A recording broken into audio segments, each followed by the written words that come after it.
설교를 위해서 한번 기도합니다. 하나님, 이 연약한 입술을 단위에 세우셨으니 오늘도 성령으로 업하여 주셔서 하나님 보시기에 합당한 말씀이 선포될 수 있도록 주장하여 주시고, 준비한 말씀의 은혜를 더하셔서 말씀을 받는 성도들이 세상을 살아가는 인생 여정의 노정기가 될 수 있도록, 세상을 살면서 말씀 따라 하나님의 영광 위하여 살아갈 수 있도록 성령의 역사가 나타나도록 역사하여 주시옵소서. 뻣뻣한 입술로 전할지라도 능력이 되게 하여 주시고, 특별히 대면 예배로 할 수 없어서 가정 예배를 드리는 로뎀의 모든 권속들이 더한 은혜가 있도록 축복하여 주시옵소서. 함께 하실 것을 믿고 예수님의 이름으로 기도하옵나이다. 아멘. 우리 주님의 크신 은총이 여러분 위에 넘치시기를 주의 이름으로 축원합니다. 오늘 제목점 다 함께 읽어볼까요? 시작. 등불을 밝힙시다. 등불을 밝히자는 얘기는 이제 우리가 구주 강림절, 예수 그리스도의 탄생인 성탄절을 준비하면서 예수님을 맞이하기 위한 준비니까 등불을 밝힙시다. 등불 얘기하면 여러분 쉽게 생각날 수 있는 예수님의 슬기로운 처녀의 비유에서 등불을 들고 신랑을 맞을 준비해라. 그러니까 제목대로라고 한다면 본문이 거기 가서 읽어져야 되겠는데, 오늘 본문은 예수님께서 산상수훈 가운데에 가장 윗자리, 물론 앞에 팔복에 대한 이야기는 있습니다만 그 복에 대한 이야기를 끝나고 난 다음에 성도들에게 살아가야 할 실천 목표들을 세세하게 산상수훈으로 말씀하시는 그 첫 번째가 바로 너희는 세상의 소금이요 빛이니 소금으로 빛으로 살아라. 이 빛, 신랑 되신 예수님이 오실 때 맞이하는 등불, 이 빛, 뭐가 어떻게 다를까요? 저는 같은 빛이라고 보고, 빛에는 이 두 가지 역할이 같이 있어야 되겠다. 늘 등불 그러면 예수님 오세요, 어서 오세요, 내가 신부니까 맞이하겠습니다, 이런 어떤 차원의, 예수님을 향한 차원, 어떤 하나님을 향한 차원의 말씀만 떠올릴 것이 아니라, 아니 진정 진실되게 다시 오시는 예수님을 우리가 맞이하려고 할 때 준비되는 등불은 과연 무엇일까? 그 구체적인 등불의 내용은 예수님을 향하여서만 비추는 것이 아니라 바로 우리가 세상을 향해 비추는 등불이 되어야만 하는 것입니다. 예수님은 바로 이것을 명백히 하셨던 겁니다. 내 이웃을 내 몸과 같이 사랑하라는 말을 왜 계명 속에다가 둘째 계명이고 절대적인 계명으로 말씀을 하셨겠습니까? 위로는 하나님을 사랑하는 것이 첫째라면, 둘째는 이웃을 내 몸과 같이 사랑하라. 이거는 하나이니라. 하나님 사랑이나 이웃 사랑은 한 가지 사랑이어야 합니다. 그런데 우리는 하나님 사랑하고 이웃 사랑하고는 차이가 있습니다. 꼭 꼬집어서 말하기는 어려울지 모르지만 분명히 차이가 있습니다. 우리가 일반적인 사랑이라고 말하면 부부의 사랑도 다르고 부모의 사랑도 다르고 친구의 사랑도 다르고 다 다르기 때문에 우리는 구분해서 설명할 때도 많습니다. 그럼에도 불구하고 하나님의 말씀하시려고 하는 본질적인 사랑은 동일한 것이어야만 합니다. 네가 나를 사랑한 같이 네 이웃도 사랑하여라. 그런데 우리는 그렇게 살지 못하지 않습니다. 자, 조금 곁길이 갔는지 모르지만 사랑이라는 주제도 그러할 뿐더러 빛으로 살아라 할 때, 등불을 마련해라 할 때 이 등불의 빛이나 이 빛이나 동일한 빛이라 말입니다. 다시 오시는 예수님을 맞이할 수 있는 등불을 준비한다는 것은 지금 이 순간 세상을 향한 등불이 되어야 한다는 말입니다. 구분될 수가 없습니다. 그래서 저는 등불이라는 단어를 사용하면서도 여러분들에게 본문을 마태복음 5장의 본문을 선택한 겁니다. 우리는 사실 이렇게 빛으로 살아야만 하는 겁니다. 예수님의 다시 오심은 수평적인 시간 가지고 이해해서는 안 되는 겁니다. 카이로스인 수직적인 시간으로 이해합니다. 굳이 세상적인 표현을 말할 수밖에 없으니까 찰나적인 순간에 하나님과의 나와의 교통 속에서 이루어지는 예수 그리스도의 강림입니다. 그래서 설명할 길이 없기 때문에 순식간에 호련히 이 말이니 이렇게 말씀을 하셨던 겁니다. 마지막 재림의 역사는 오신다 맞이해라 그럴 여유가 없습니다. 저기 산 넘어 오신다 그럴 여유가 없습니다. 순식간에 호련히 이것이 바로 하나님과의 나와의 직선상에서 이루어지는 관계성이란 말이에요. 그렇기 때문에 오늘 다시 오실 우리 주님을 영접하기 위해서 등불을 준비한다면 그 등불은 세상을 향한 등불이어야 한다. 그런데 우리가 그렇게 살아갑니까? 그렇게 못 살아갑니다. 살다 보면요 아주 사소한 일에 실망하고 낭망을 합니다. 자신의 존재가 무가치해지는 걸 느낍니다.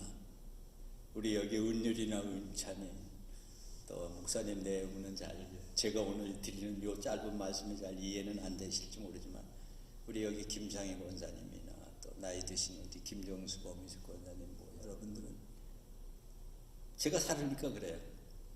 좀 젊어서는 인생을 살면서 왜 실망하는 거 하니까 남들과 비교가 되거든요. 친구가 출세하고 이웃에 있는 사람이 성공하고 옆에 사람이 행복하게 살고 이런 게 비교가 되면서 위축이 돼요. 속이 상하고 실망하게 돼요. 낭망하게 돼요. 그런데 이렇게 나이가 들어다 보니까 허리는 굳어지죠. 눈은 침침해지죠. 눈이 침침하니까 가다가 부딪히죠. 부딪히니까 깨지죠. 넘어지죠. 먹다 보면 음식물은 앞자락에 흘리지요. 귀가 어두워지니까 목소리 막 꽥꽥 커졌지요. 이게 내가 산다는 건가? 아이고, 발톱 한번 깎으려면요 얼마나 진땀을 흘리고 깎아야 하는지 납득이 안 갈 거예요. 그런데 이게 인생이라니 이게 뭘까? 생각은 정리되지 않아서 불쑥 감정에 치우친 말이 튀어나오고 도대체 내 인생이란 뭘까? 사랑하는 성도 여러분, 특히 우리 로뎀의 연세 드신 어르신들 이런 사소한 일에 낭망하지 맙시다. 실망하지 맙시다. 늙어지면서 다 생기는 일인데 누구든지 가는 길인데 나는 여러분들에게 절대로 개인적인 요소들이지만 아니 우리가 살아가는 사회적인 요소 얼마나 어렵습니까? 이 코로나인지 뭔지가 아주 세상을 뒤바꿔 놔가지고 예배조차 마음대로 못 드리게 되었지요. 이웃과 마음대로 만나지도 못하지요. 경제적인 어려움이 와서 이게 다 움츠러 들어가지고 뭐 어떻게 할 수도 없지요. 어쩌다가 우리 생애에 이런 세상을 경험하는지 참으로 이렇게 비관적으로 생각하고 하다 보면 실망하게 되고 낭망하게 됩니다. 그러나 결코 여러분 절망하지 마십시오. 왜요? 이렇게 어려운 환경 속에 이렇게 꼬부라져가는 육신 속에서도 하나님이 우리를 붙들고 계시기에 지금 이 순간까지 버티고 있는 줄로 믿습니다. 그러기에 실망하지 않는 거죠. 내일을 위해 한 발짝 내디딜 수 있는 거지요. 아직도 내게는 우리 주님께서, 우리 하나님께서 베풀어 주신 복음의 말씀이 있기에, 복음의 빛이 있기에, 맡겨진 사명이 있기에, 이 땅 위에서 내가 할 일이 있기에 존재하고 있다는 사실을 확신하시기 바랍니다. 특별히 연세 드신 분들에게 내가 당부드리는 건, 제가 집에서 고무나무를 기릅니다.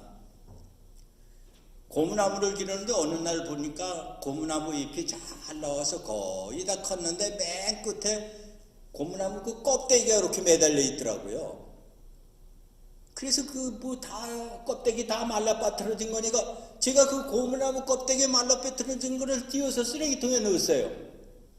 근데 며칠 지나고 보니까 세상에 그 껍데기 띄워낸 자리가 찌그러져서 고무나무 잎이 병신으로 자라더라고요. 놀라운 경험이었습니다. 사랑하는 성도 여러분, 아까 양로원에 계신 분들을 위해서 기도했죠. 양로원에 계신 분들이 양로원에 그렇게 삶을 살아가기 때문에 자녀들이 마음 편하게 생업을 유지할 수 있는 겁니다. 나이 들은 사람 뒷방으로 밀려났다고 절대 낭망하고 실망하지 마십시오. 뒷방에 앉아서 해야 할 일이 있습니다. 그것 때문에 내 자녀들이 살고 그 기도 때문에 내 후손들이 길이 열려져 가는 겁니다. 복음의 빛이 멈추지 않는 겁니다. 내가 기도하기 때문에, 내 복음의 사명을 감당하고 있기 때문에, 내 손주들에게 복음의 말씀을 한마디라도 증거하기 때문에, 예의야 바르게 살아라, 옳게 살아라, 예수 믿고 살아라, 교회 잘 나가거라, 이 이야기를 누가 해줍니까? 부모가 해주고, 할머니가 해주고, 할아버지가 해주고, 그 사명을 누가 감당하는 겁니까? 바로 여러분들이 감당하고 있는 겁니다. 여러분들이 계셔서 오늘 로뎀교회가 있는 겁니다. 여러분들이 있기 때문에 이 세상에 있는 겁니다. 자학하지 마세요. 늙어 꼬부라진 거, 쓸모없는 거 절대 그리 생각하지 마세요. 여러분들에게는 분명한 복음의 빛이 오늘도 이 말씀, 예수께서 산상수훈의 말씀과 너희는 세상에 가서 빛으로 살아라. 빛을 주셨기 때문에 세상에 가서 빛으로 살려고 하는 겁니다. 빛을 안 주셨으면 어떻게? 여러분 자녀를 길러보잖아요. 세상에 성인이 돼서 나아가서 내 삶 살아라 할 때까지 부모는 어떻게 합니까? 자식을 품에 안고 교육을 시키고 학교 훈계를 하고 가르칩니다. 그래서 대학을 졸업 맡기고 학위가 마치고 나면 이제 너희는 성인이니까 가서 살아라 내보내는 겁니다.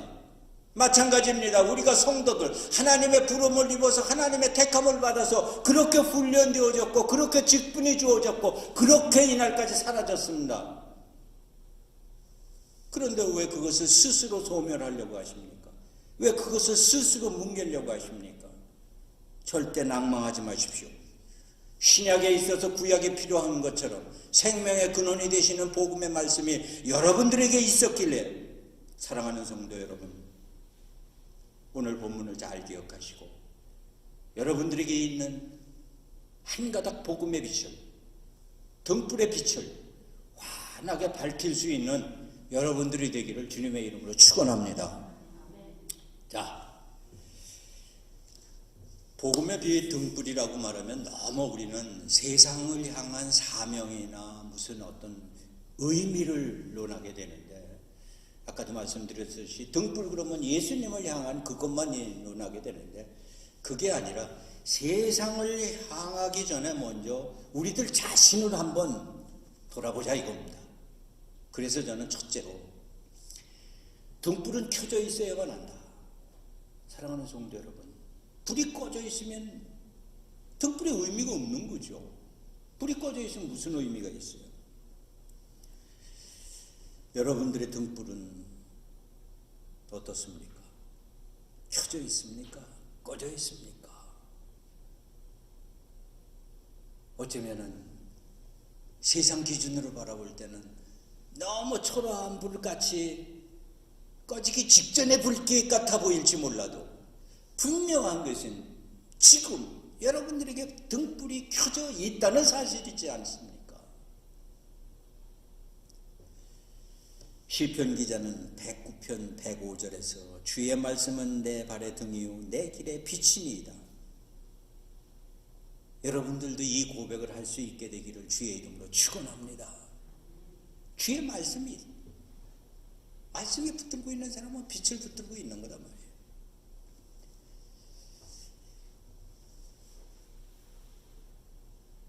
우리가 살면서 하루에 말씀을 잠시라도 생각하게 된다면, 잠시라도 놓치지 않는다면 그 사람은 빛을 붙들고 사는 사람이에요. 조금 더 쉬운 표현은 하루 살면서 기도를 한 자락만이라도 하고 살 수 있다면, 조금 더 넓혀서 한순간만이라도 하나님의 영광을 생각한다면 그 사람 속에는 복음의 빛이 아직 남아있는 겁니다. 살아있는 겁니다. 여러분 식사 기도할 때 아무렇지도 않고 예수님의 이름으로 감사합니다, 습관적으로 배워서 한다 이렇게 힐난하는 사람도 있을지 모르지만 그 기도도 안 하는 사람, 그러나 예수 믿는 사람은 최소한도 식사 기도라도 하잖아요. 배가 고파 급할 때는 무슨 기도했는지도 모르게 그냥 아멘 그러고 쳐넣죠. 그래도 어쨌든 하나님의 살아계심을 보고 아멘에 감사를 하지 않습니까? 이것이 성도의 기본이 아닙니까? 나는 여러분들에게 그것이 남아있다고 봅니다. 그 불꽃이 꺼지지 않게 하기 위해서는 그 불을 키울 수 있는 기름을 채워야 되겠죠. 그건 성령입니다. 성령 기름입니다. 성령이 여러분들에게 내재돼서 충만해지도록 그거는 말씀 안 드리겠습니다. 오늘은 뭐 수없이 들었을 테니까 여러분들에게 있는 등불의 기름이 충만하게 되기 바랍니다. 그래야 불이 계속해서 붙어요. 더 나아가서 등불이 켜져 있기 위해서는 심지가 깨끗해야 합니다. 심지가요, 끓음에 타 있으면 전례로 불빛이 계속 못 타요. 끓음을 떨어내고 심지가 깨끗하게 청소되어 있어야 돼요. 그래야 언제나 불이 켜질 수 있는 거예요. 가끔씩 그래서 우리에게 있는 심지를 청소해야 돼요. 흔들어서 좀 닦아내야 돼요. 우리에게 있는 심지가 뭡니까? 요걸 조금 구분하기는 어렵지만 우리의 의지, 우리의 생각, 우리의 사상, 우리의 판단, 우리의 경험, 우리가 가지고 있는 어떤 그 개념들, 이런 게 다 심지입니다.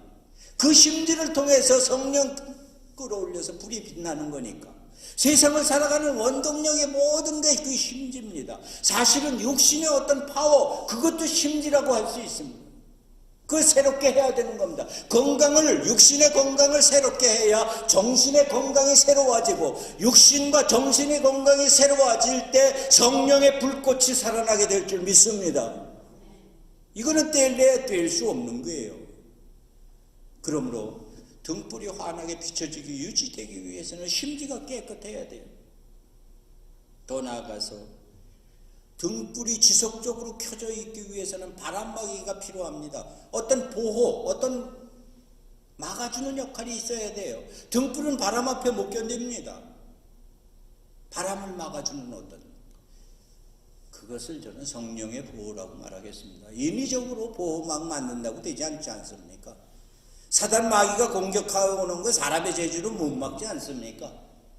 오직 하나님께서 허락하신 성령으로 막아주어야만 합니다. 그래서 이 바람막이는 성령의 도우심이다. 사랑하는 성도 여러분, 여러분들에게 있는 등불이 환하게 켜져 있게 되기를 바랍니다. 두 번째로, 등불은 등경 위에 있어야만 합니다. 본문을 보면은 말 아래 두지 않는다는 누가복음의 말씀을 부릅니다.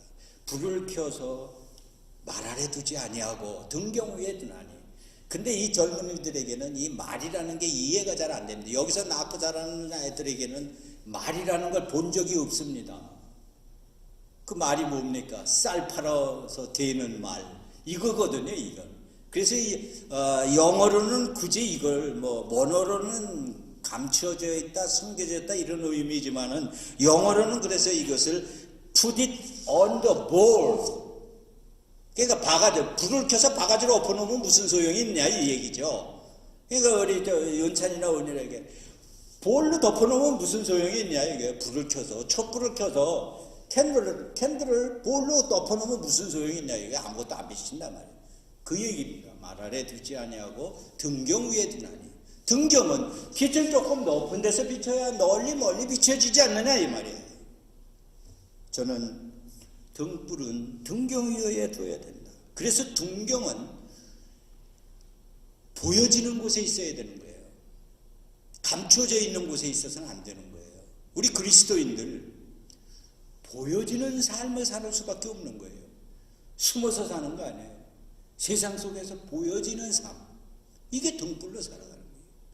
등불은요 보통 기준보다 그래서 높고 외진 곳에 있을 수밖에 없어요. 방 안에 가면요 왜 가운데 놓으면 드나들다가 채워서 엎으러뜨리니까 구석지기에다 놓지 않아요.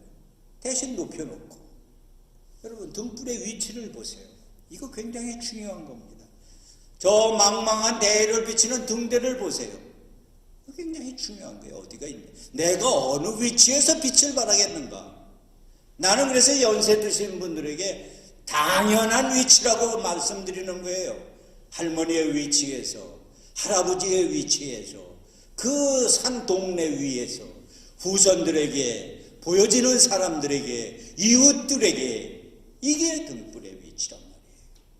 그러니 여러분 좌절하고 낭망할 이유가 없습니다. 보세요. 이 늙은이가 오늘 이렇게 설교하잖아요. 낭망할 이유가 없습니다. 더 나아가서 이 말을 참 어려운 말입니다만 있어야 할 자리에 있어야만 한다는 얘기죠. 등불을 켜서 등경 위에 놓는다는 것은 제자리에 있으라 이 말입니다. 있어야 할 자리. 젊은이는 젊은이, 늙은이는 늙은이, 아이들은 아이들, 어른은 어른, 남자는 여자는 각자가 다 사회적 기준 속에서도 우리 몸의 지체가 각기 다 다르게 놓여있는 것처럼 여러분들이 있어야 할 자리, 새끼손가락에 굳이 엄지되겠다고 가면 제자리가 아니라 말이죠. 놓여 있어야 할 자리, 그것이 내 자리입니다. 등불이 있어야 할 자리입니다. 그 자리를 이탈하면 발에 채워서 버려지든지 깨지든지 꺼져버리든지 하는 겁니다. 사랑하는 성도 여러분, 등불은 반드시 등경 위에 있어야 합니다. 마지막 한 가지만 생각하고 마치십시다. 이렇게 등불이라고 하는 것을 세상적인 기준, 어떤 보여지는 기준에 나를 기준으로 하자고 말씀드렸으니까 나를 기준으로 하는 등불을 바라보았을 때는 이것을 성경에서는 무엇으로 봤느냐? 눈빛으로 봤습니다. 눈빛. 우리 주변에서 나이 드신 분들 보면은요, 얼굴은 막 주름이 잡히고 몸은 꼬부라져서도요, 눈이 정말로 맑은 모습을 보게 됩니다. 저 연세에 저런 맑은 눈을 가지고 있을까? 어느 때 참 많이 부럽게 느껴질 때가 있어요. 한국 사람들은 어려서부터 자라면서 눈을 마주치는 연습이 안 돼서 이야기할 때라든가 평상시 살아가며 상대방과 눈을 마주치지 못해요. 이건 아주 오랜 습관적으로 다 남아있어요. 그러나 이 서양에 우리 미국에 살려면 언젠가도 말씀드렸지만 제일 먼저 배워야 할 게 말하려면 상대방 눈을 바라보고 말해야 하는 걸 배워야 한다고 그러잖아요. 눈을 안 쳐다보고 멀리 얘기하면 무시한다고 말해요. 단청은. 근데 한국 사람은 한국에 눈 쳐다, 부모가 뭐 야단치는데 자식이 눈 쳐다보면 좀 속된 말, 쌍스러운 말, 욕 섞인 말을 해가면서 어디다 눈을 뜨고 쳐다보냐고. 이거 참 한국 많이 문화가 달랐죠. 자, 눈에 대한 이야기 좀 해봅시다. 우리 눈이 첫째로 맑아야 합니다. 눈이 맑지 못하면 안 돼요. 눈이 어두우면 분명하게 분별하지 못합니다. 눈이 침침하면 사물을 바로 볼 수 없게 됩니다. 그래서 안경을 사용하게 되는데, 여러분들의 침침한 눈에는 성경의 안경이 쓰여지게 되기를 바랍니다. 성경의 안경으로 밝히 보여요. 성경의 안경을 끼고 보면 밝히 보입니다. 성경의 세상이 보이는 겁니다. 파란색의 안경을 끼고 보면 파랗게 보여요. 세상의 안경을 끼고 보면 세상만 보여요. 성경의 안경을 끼고 보아야 성경의 세상이 보이는 거예요. 하나님 나라의 세상이 보이는 거예요. 사랑하는 성도 여러분, 성경의 안경을 끼게 되면 바라보는 세상이 달라집니다. 두 번째로는 우리 눈빛이 살아있어야 돼요. 애들 자랄 때 총명한 것도 좋지만 눈빛에 패기가 있어야 한다. 물론 그것을 세상의 어떤 의지력이나 강한 어떤 그 정신적 어떤 그 목표 이런 거에 대한 열정으로 오해할 수도 있지만, 눈빛이 살아있는 사람, 예전서부터 눈빛 살아있는 사람들은 큰일 했다, 그렇게 기록하고 있습니다. 우리 성도들은 눈빛이 살아있어서 초롱초롱한 눈망울이 가져야 돼요. 좀 무식한 표현이지만 마약해갖고 술에 취해가지고 흐리멍텅한 눈, 세상이 그렇게 보이는 거예요. 그 사람들에게는. 그걸 가지고 세상에서는 연락이라고 그러는지 모르지만, 우리 은찬이 은율이는 이제 그때는 좀 지났으니까, 얘들보다 조금 더 어렸을 때 은찬이 은율이는 그때는 안 그랬는데, 오락기 가지고 막 게임에 빠져서 하는 공부 안 하고 온 세상이 다 오라고. 아이들만 그런 게 아니에요. 어른도 그래요. 어른도 주색잡기에 빠지든지 지나친 어떤 취미. 좀 부끄러운 신앙 간증 들었던 얘기 한 가지 할까요? 한국의 어떤 분이 목회를 하는데 눈물 흘리면서 회개를 하는데, 은혜 못 받고 목회를 하니까 목사가 강단에서 설교하는데도 교인들이 하나가 다 당구볼로 보이더라는 거예요. 당구볼. 빨간 볼, 하얀 볼. 요 볼 치면 저리 가겠지, 저 볼 치면 저리. 이게 말이나 될 법한 얘기입니까? 바로 그 간증이지요. 뭘 끼고 바라봤느냐? 그 눈빛이 어떤 눈빛이냐?